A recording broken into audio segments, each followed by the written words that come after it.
powerful hour or two, because that's all it lasted.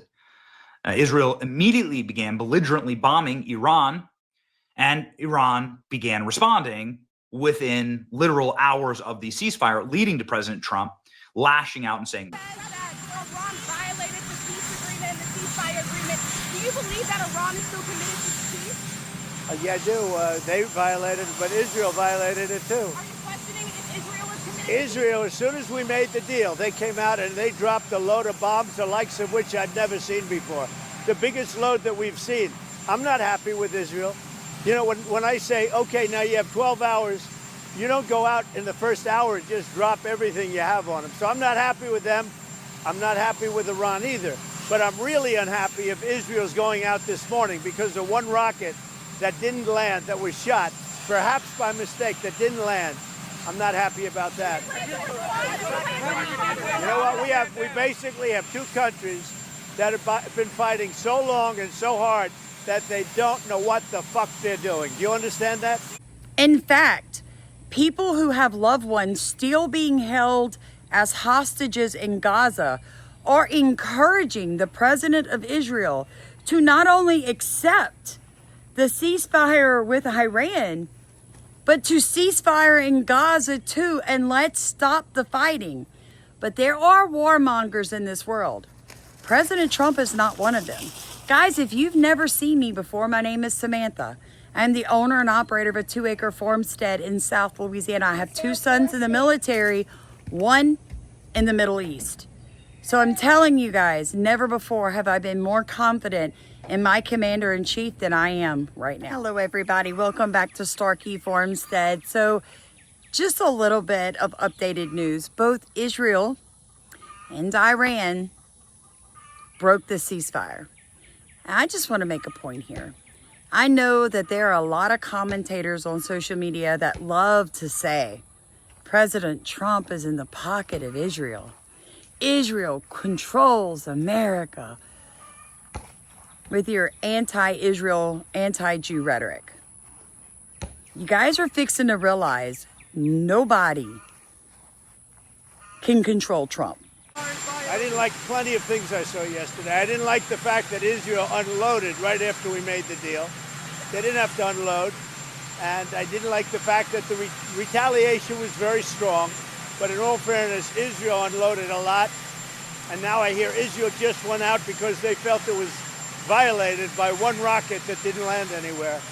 That's not what we want, I'll tell you. And I'm telling you, I'm not happy about that, Israel, either. The whole world is fixing to realize nobody has that much control over Trump anymore. He truly is America first. And the funny thing is, he doesn't care if they attempt to crash the stock market, or like earlier today, I heard that gold is down 2%. Oil prices are dropping nationwide. Like, he truly doesn't care. And the reason he doesn't care is because he has steadily been bringing back manufacturing to America. He's been putting stoppers in place for a time such as this. The man can play 5D chess like I've never seen. He truly does know what the art of the deal is. His entire goal is to make America no longer dependent on any nation for anything. And you're going to see people who are global citizens, your Democrat Party, your hardline liberal activists, your Antifa, your Muslims, your Islamic terrorists. Those people are going to be freaking out, including lying news media, because they understand that it's the World Economic Forum.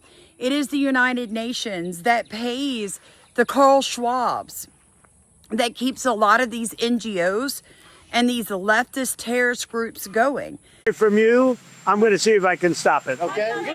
I think it's been completely demolished. I think the reason we're here is because those pilots, those B-2 pilots, did an unbelievable job.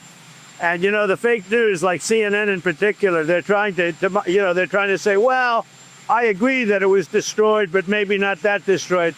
You know what they're doing? They're really hurting great pilots that put their lives in the line. CNN is scum, and so is MSNBC. They're all And frankly, the networks aren't much better. It's all fake news, but they should not have done that.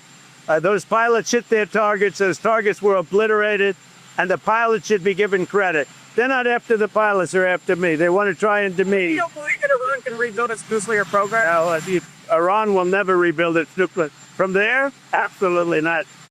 Please make sure you like, comment, and subscribe. Also, you can row in our boat and support us financially. If you look in the top of comments, we were demonetized for showing you the truth. Folks, this is a president that is America first. But when I see CNN all night long, they're trying to say, well, maybe it wasn't really as demolished as we thought. It was demolished. You take a look at the pinpricks and you see that place is gone. And I will say, I think CNN ought to apologize to the pilots of the B-2s. I think that MSNBC ought to apologize. I think these guys really, these networks and these cable networks are real losers. You really are. You're real ugly. Trump's entire plan is to free the American economy and the American people from global influence, and that includes Israel. And I think Israel's fixing to realize that America loves you. We love the Jewish people. You're God's chosen children. And we, the Gentiles, have been, invited into this beautiful, sacred promise from the God of gods. But understand this, your leader is going to put your people in a terrible position. Maybe it's time to get rid of him, Israel, because the man is trouble.